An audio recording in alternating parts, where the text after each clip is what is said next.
Bom dia, tá começando mais um episódio da Law Letter, seu podcast jurídico direto, prático e sem juridiquês. Eu sou o Victor. E eu sou a Laísa, muito bom dia. Hoje, em Direito Penal, ex-chefe da Polícia Civil de São Paulo é executado em ataque suspeito do PCC.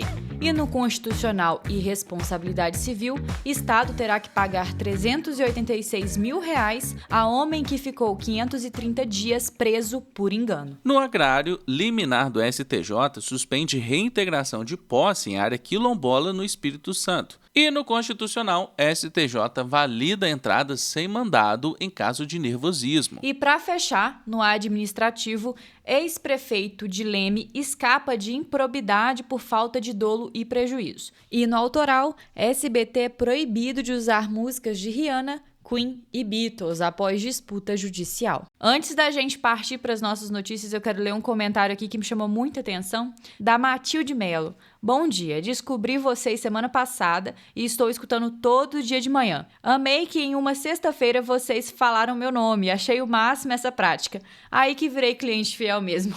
Matilde, a gente tá sempre de olho nos comentários, a gente adora interagir com vocês. Inclusive, já que você leu um aqui, eu também vou ler o da Yumi, que comentou o seguinte: nesse semestre minha prática jurídica é em trabalhista, adoro que quase sempre tem alguma notícia relevante sobre, tem me ajudado muito. E só porque a Yumi comentou, hoje não temos notícias sobre trabalhista, mas temos algumas áreas que nem sempre aparecem aqui pelo podcast, como direito autoral e agrário. Então ainda assim tem muita notícia interessante para agregar aí na sua formação. Café na mão, fone no ouvido, então bora para nossa primeira notícia. O ex-delegado-geral da Polícia Civil de São Paulo, Rui Ferraz Fontes, foi executado com mais de 20 tiros de fuzil em Praia Grande, em São Paulo, na noite da última segunda-feira. O carro dele foi perseguido por quase 1 quilômetro até bater em um ônibus, quando então os atiradores iniciaram o ataque. A principal suspeita nesse caso é de que o crime tenha sido encomendado pelo PCC, organização que Fontes enfrentou de forma direta durante sua carreira. A ação teve características de operação tática, 6 suspeitos, 2 veículos roubados e execução precisa. Esse tipo de ataque reforça a estrutura e a ousadia do crime organizado no Brasil. Fontes, considerado inimigo declarado da facção, sempre foi linha de frente na repressão ao tráfico e justamente por isso pode ter se tornado alvo prioritário. O episódio gera impacto não só na polícia, mas também no meio jurídico, reacendendo o debate sobre a segurança daqueles que enfrentam organizações criminosas. Do ponto de vista jurídico, a Lei nº 12.850 de 2013 define o que é organização criminosa. Associação de 4 ou mais pessoas com divisão de tarefas voltada à prática de crimes com penas iguais ou superiores a 4 anos, ou de caráter transnacional. O texto legal ainda prevê agravantes, como o uso de armas, a participação de servidores públicos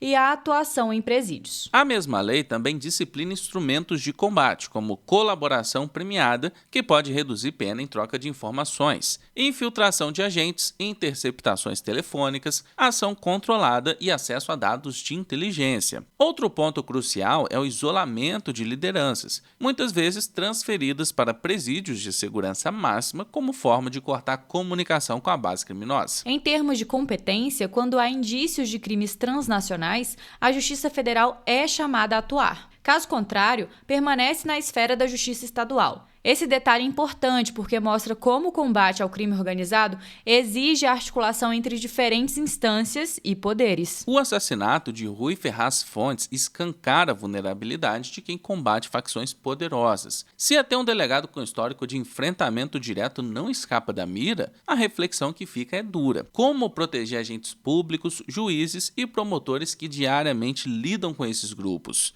O caso é um lembrete de que enfrentar o crime organizado vai muito além das leis. Envolve também coragem, segurança institucional e responsabilidade coletiva.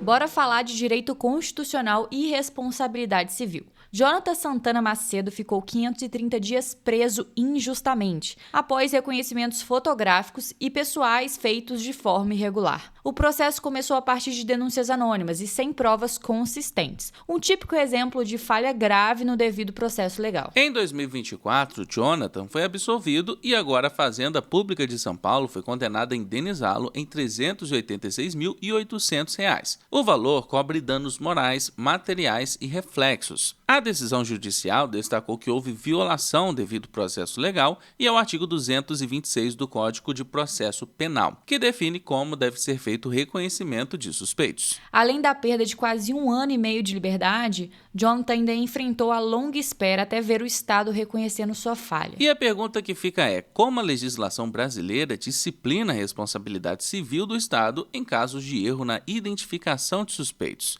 Quem responde é João Lucas Borges Araújo, advogado, pós-graduado em Direito e Processo Previdenciário, com atuação em Direito Público e Responsabilidade Civil. Nos casos de prisão indevida, em razão de erro no procedimento de reconhecimento de pessoas, previsto no artigo 226 do Código de Processo Penal, a responsabilidade do Estado ela possui natureza objetiva, ou seja, não se faz necessário comprovar o dolo ou a culpa do servidor na condução do procedimento que foi feito à margem da lei.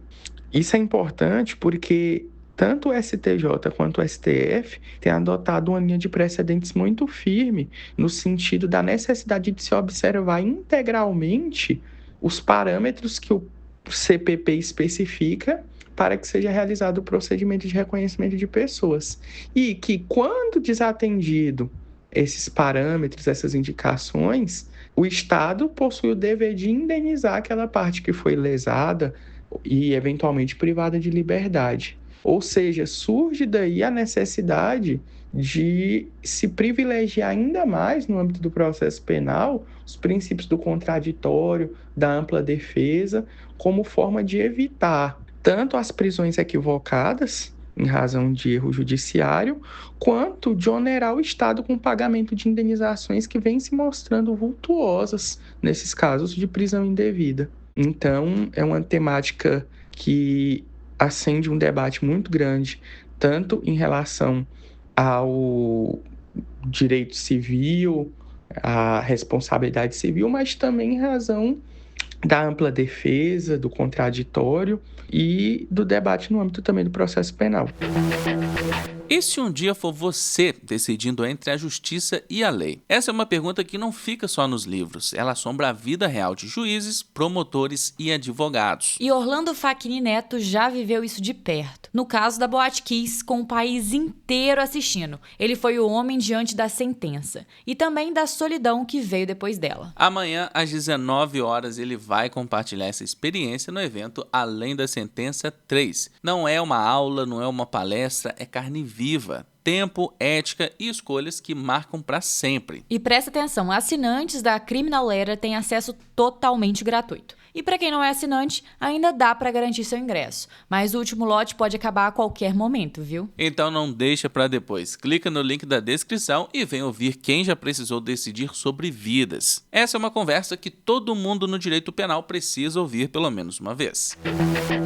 Bora voltar para as nossas notícias agora com uma área que não é tão comentada por aqui. Vamos falar de direito agrário. No Espírito Santo, a reintegração de posse da área conhecida como Quilombo Itaúnas foi suspensa em cima da hora. A decisão veio do presidente do STJ, ministro Herman Benjamin, diante de um conflito de competência. De um lado, o MPF e o INCRA afirmam que os títulos de propriedade são fraudulentos. Do outro, a empresa Suzano busca a devolução da terra. A reintegração estava marcada para amanhã desta terça-feira, mas a liminar travou tudo até que a primeira sessão do STJ decida quem deve julgar o caso. A disputa envolve mais do que simples posse. Quando há indícios de título nulo em área de comunidade tradicional, a Justiça precisa avaliar com cuidado para não ferir direitos fundamentais. Vale lembrar que o INCRA é o órgão responsável por reconhecer e regularizar as terras quilombolas aqui no Brasil. Ele conduz estudos técnicos, históricos e antropológicos que fundamentam a titulação coletiva, garantindo às comunidades o direito de viver em seus territórios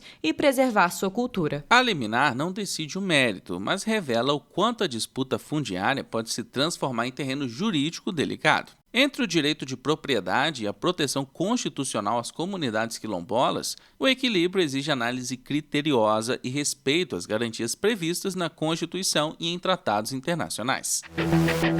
E bora com o direito constitucional. A sexta turma do STJ confirmou a legalidade de uma busca domiciliar feita sem mandado judicial. O caso envolveu um homem que, durante a abordagem policial, demonstrou nervosismo, usava tornozeleira eletrônica e acabou confessando que guardava drogas em casa. A partir daí, os agentes entraram no imóvel e apreenderam material ilícito. O relator, ministro Og Fernandes, entendeu que havia fundadas razões para o flagrante, dispensando a necessidade de ordem judicial. Mas nem todos concordaram. Os ministros Rogério Schietti e Sebastião Reis Júnior alertaram que aceitar o nervosismo como justificativa abre caminho para retrocessos no direito à inviolabilidade de domicílio, prevista no artigo 5º, inciso 11 da Constituição Federal. O ponto central do debate é o limite entre a atuação preventiva da polícia e a proteção das garantias individuais. Se, por um lado, a confissão reforça a situação de flagrante, por outro, o critério do nervosismo é subjetivo e pode fragilizar a segurança jurídica. A decisão reacende a discussão sobre até onde o Estado pode ir sem comprometer direitos fundamentais.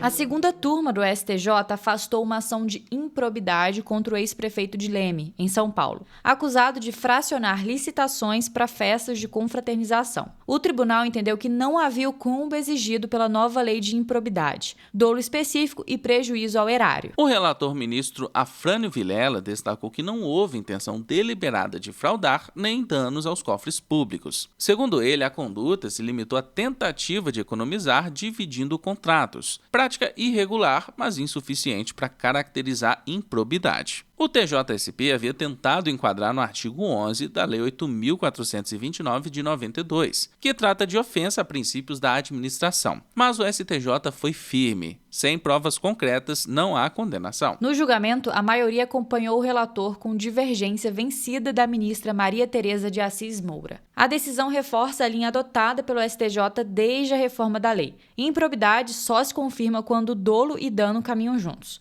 O resto fica na esfera administrativa e política. E bora com a última notícia do episódio de hoje, com direito autoral. O SBT levou uma decisão dura da Justiça do Rio de Janeiro. A emissora está proibida de usar músicas de artistas como Rihanna, Queen, Beatles, Beyoncé e Michael Jackson. A ordem veio da sexta vara empresarial depois que a Sony Music provou que o canal continuou tocando suas canções, mesmo após parar de pagar os direitos contratuais. Essa confusão começou lá em 2024, quando a SBT discordou do reajuste proposto pela Sony na tabela de valores. Mesmo sem acordo, a emissora manteve as músicas em sua programação, prática considerada ilegal pelo juiz. Para ele, ficou configurada a violação da Lei de Direitos Autorais, a Lei nº 9.610 de 1998, que protege obras intelectuais e garante remuneração ao titular. Essa lei é clara: toda a criação do espírito humano, músicas, textos, pinturas, filmes, fotografias e até softwares, recebe proteção automática no momento da criação. E essa proteção patrimonial não dura para sempre, mas vai longe. Vida do autor, mais 70 anos, contados a partir de 1º de janeiro do ano seguinte à sua morte. Um detalhe muito importante é que não é necessário registrar para ter proteção. O simples fato de compor uma música ou criar uma obra já garante ao autor direitos exclusivos sobre ela. Por outro lado, existem exceções legítimas: citações, uso em aulas sem fins lucrativos e fins de estudo. Mas no caso do SBT, nada disso se aplica. O uso era comercial e sem autorização. Quando há uso indevido, a consequência não é só a indenização civil. A lei também prevê sanções criminais para quem plagiar, piratear ou explorar economicamente uma obra sem autorização. No caso em questão, além de indenizações que podem ser calculadas sobre o faturamento obtido, o juiz determinou que a emissora suspenda imediatamente o uso das músicas. E por hoje é só, nosso episódio vai ficando por aqui. Muito obrigada a você que escutou a gente até o final. Como sempre, eu quero agradecer a todo mundo que bateu ponta aqui na edição passada. A Dali Viegas, Gisele, Ciborgue, Pri, Simone, Renata, Bela, Josivan, Luiz, Ayumi, Karina, Lara, Ana, Matilde, Guilherme, Flávio, Renato Martoni, Cadu, Josi Rodrigues e Felipe Calou. Muito obrigado a todos que comentaram. Inclusive, eu nunca sei como fala o nome desse Felipe, viu? Porque é Calou com 2 L. Então, não sei se é Caulou ou só Calou mesmo. Fala aí pra gente, Felipe. E já sabe, segue a gente no seu tocador de podcast favorito, ativa o sininho pra não perder nenhum episódio e avalie a gente com 5 estrelas, porque ajuda bastante. Compartilha o episódio nos stories, marca a gente no @lo.lerer, que a gente tá sempre vendo a interação de vocês por lá também. Se cuida, bom estudo, bom trabalho e até amanhã.